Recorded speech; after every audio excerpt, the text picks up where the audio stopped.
Gaurkoan, zatiki baten izendatzailea arrazionalizatzen ikasiko dugu. Baina zer da hori? Zatikiaren izendatzailean erro bat agertzen baldin bada, hori desagertaraztea. Adibidez, 10 zati posten errokarratua, izendatzailean erroketa bat agertzen zaigu. 2 zati bederatziren erro bostena, hori beste zatiko honetan, izendatzailean ere erroketa agertzen zaigu. Eta beste adibide bat izan daiteke, 3 zati zazpiren errokarratua, bosten errokarratua. Beraz, gu saiatuko gara, erroketa horiek izendatzailetik desagertarazten. Eta horren ondorioz, zenbakitzailean agertuko zaizkigu.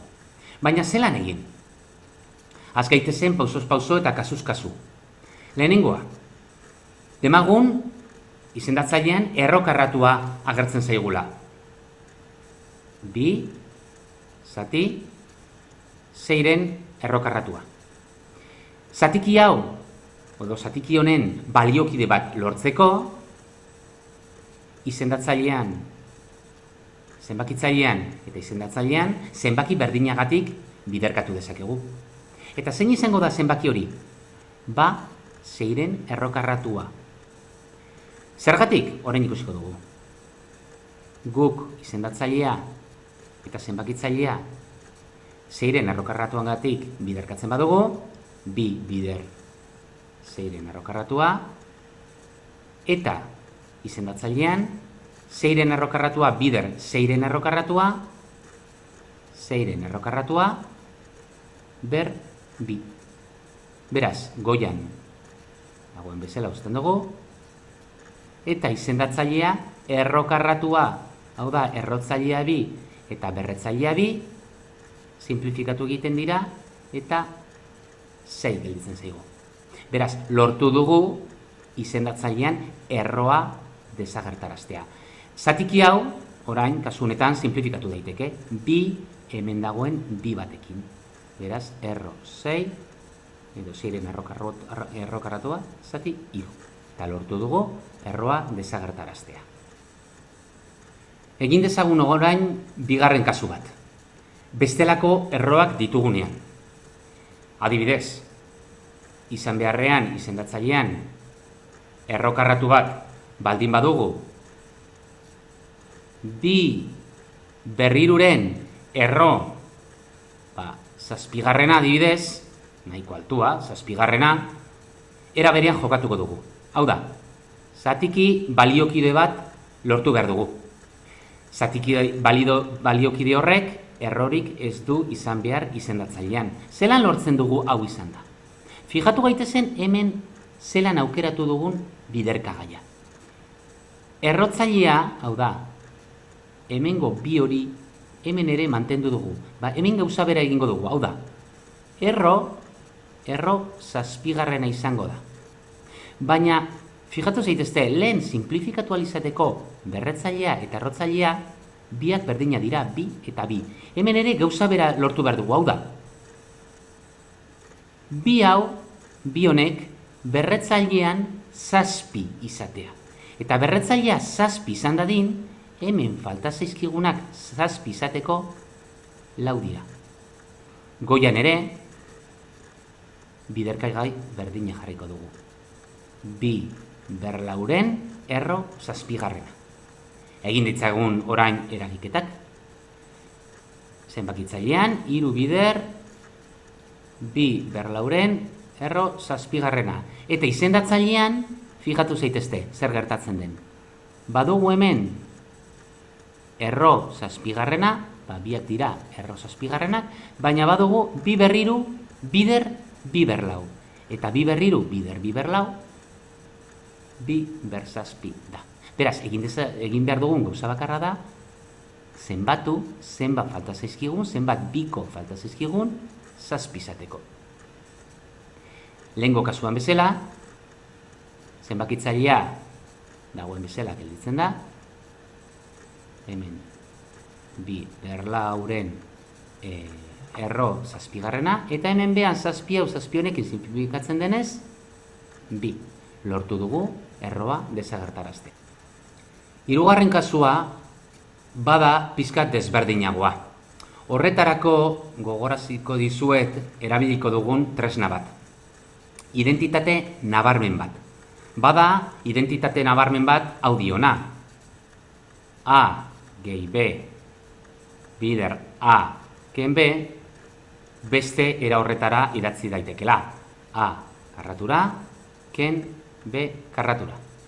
Erabil dezagun tresna hori. Eta horretarako jarriko dugu adibide bat. Demagun honako kasu hau dugula. Bat, zati, zazpi, ken, erro, hiru.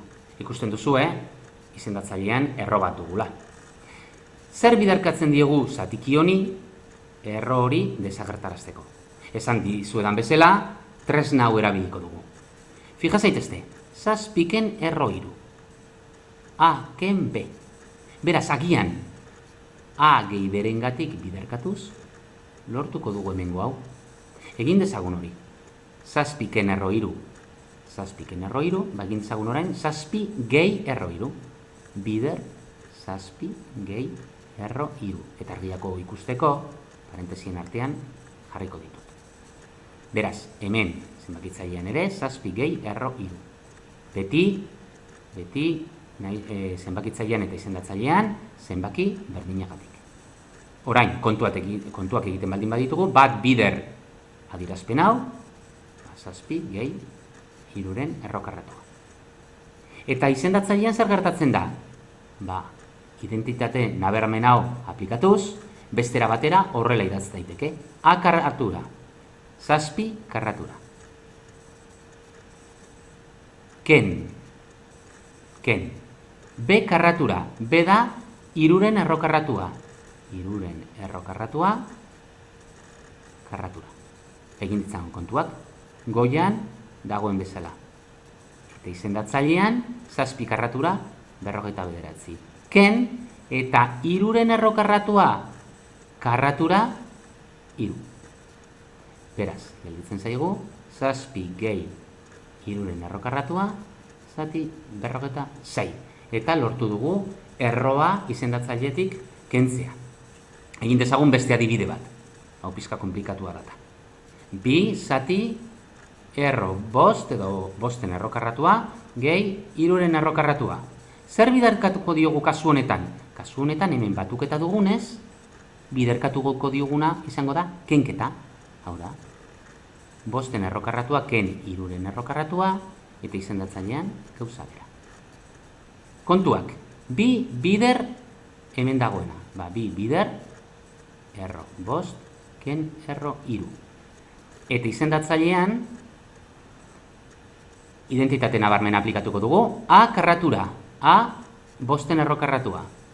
Bosten errokarratua, karratura, ken. Beren B karratura, hiruren errokarratua, karratura. Kontuak egin ditzagun. Bi bider erro bost ken erro hiru, eta izendatzailean errokarratua karratu horrekin desagertzen da, bost gelditzen zaigu, eta hiruren errokarratua karratura edo berbi, hiru. Eta hemendik hau dugu. Ken erro hiru, hiruren errokarratua, zati, bost ken hiru, bi. Eta bi hau, bi horrekin simplifikatu daitekenez, azkenean, erro bosten errokarratua, ken hiruren errokarratua gelditzen zaigu. Orain, zuen kontura, hasierako adibide horietan, hemen egindakoa egitea.